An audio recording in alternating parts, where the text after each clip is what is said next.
সুপ্রিয় দর্শক, আসসালামু আলাইকুম। জাতীয় দৈনিক সরেজমিন বার্তার পক্ষ থেকে আপনাদের সাথে আছি আমি রিফাত ইসলাম হৃদয়। দর্শক, এই মুহূর্তে আমরা অবস্থান করছি রংপুরের বদরগঞ্জ রেলওয়ে স্টেশন থেকে। আপনারা দেখতে পাচ্ছেন আমার সামনে এবং পিছনে অনেকগুলো কলা রেলওয়ে প্ল্যাটফর্মে মজুত করা রয়েছে।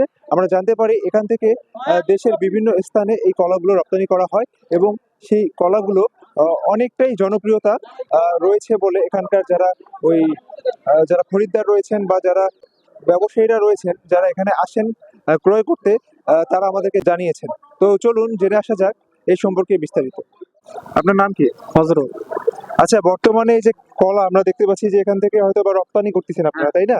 তো বর্তমানে কলার বাজার দর কেমন চলছে, আর এই রমজান মাসে কলার সিজন কেমন কাটতেছে আপনাদের? সিজন খারাপ, মনে করেন 100 মালের দাম 50, 60, 70 হাজার। আর এর আগে ছিল মনে করেন 40, 45, এটাই ছিল।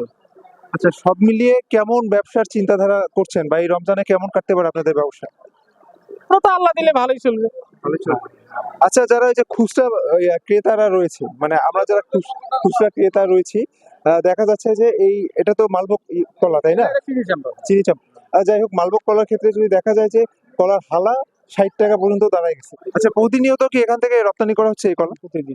প্রতিদিনই যায়। কিরকম পরিমাণ যাচ্ছে? 200, 150, 250 এরকম করে যায়।